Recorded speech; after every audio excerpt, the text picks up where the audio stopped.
Hey, Willowbrook, good morning. It's Denise. I'm your Women's Ministry Associate at the Madison campus, and I am going to share with you today from Exodus 4. I hope that your day is off to a great start. If you're starting it with the word, then absolutely, it's off to a great start.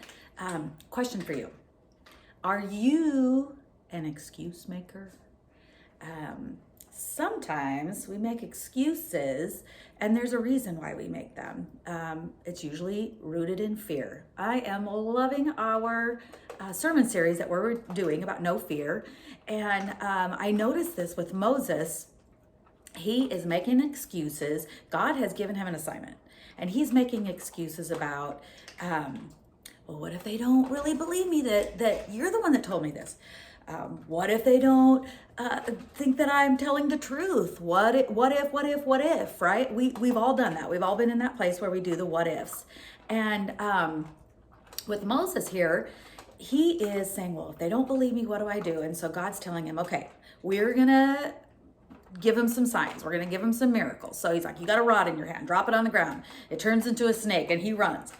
Totally get that, right? But then he says, pick it up by the tip of the tail. It turns back into a rod again. Then he's like, okay, well, if they still don't believe you, then, put your hand inside your coat, pull it back out, and it's got leprosy all over it. And then he puts it back, tells him put it back in, pulls it back out, and it's healed, totally clean. Does that. Then he says, okay, if they still won't believe you, or listen to your voice. I love that they add that. If they still won't believe you or listen to your voice, then do this. You take a bucket of water from the Nile, dump it on the ground. It's going to turn to blood. They're going to believe you. Okay, so he cancels out all the arguments that Moses could have about that, like if they don't believe him. He's like, okay, this is what you're going to do. They're going to believe you. They're going to listen to your voice. Then Moses comes up with another excuse. And he says, well, what if, I don't speak clearly. I'm not a good speaker. I'm not eloquent, I think is the word that the word uses. What if I'm not eloquent of speech? And so then what? And he's like, oh my gosh, I can just see God. You're like, oh my gosh, how many excuses are you going to make? And he says, I will fill your mouth with the words that you need to speak. I will give you the words to speak for what you need to say. I love that promise because God will fill our mouths. If we ask him, if you're ever going into a situation where you don't 100% know exactly what you should say, Lord, fill my mouth. Give me the words that you would have me to speak in this situation because I don't know what to say. I don't know what to do, but we can trust him. I love the scripture in Philippians chapter 1, it's verse 6, and it says that he who has begun a good work in you is faithful to complete it. If God has called you to something, if he's given you a task and maybe he wants you to do something in ministry, maybe he wants you to do something on your job, go and ask for a promotion, go and ask for help in some way, some area, right? He's telling you, this is what I want you to do. Go do this. And we hold back or we make excuses. We're not trusting that God is going to fulfill his promises and his word in us.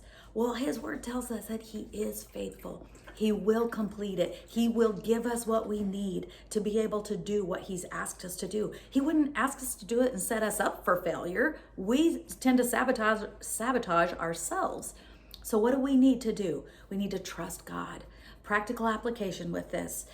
We have the perfect example that he has set of making the excuses, being afraid that he's not going to be able to do what God's asked him to do. And what does God show him? He shows him that he's faithful. He shows him that he's with him. He shows him that he doesn't have to worry. He just needs to obey and he needs to fulfill what God has asked him to do. So today, if God's asking you to do something, be bold. If he brings somebody into your path to witness to love on, to encourage, be bold and do it. Trust him that God's going to work it out. You don't have to be afraid of rejection. You don't have to be afraid that God won't perform his word. He will. He's faithful to every time. So friends, look within your heart, look around you, see what God is doing. Trust him that he'll perform the task that he's asked you to do through you, that he will use you to accomplish his will on this earth. So see what he's doing and then join him in it. He's faithful to perform his word every single time. Have a wonderful day. I hope that encourages you. And I would love to hear testimonies of how God has used you, how you overcame fear and stepped out and was faithful to do what God asked you to do. Have a wonderful day and we'll see you next time.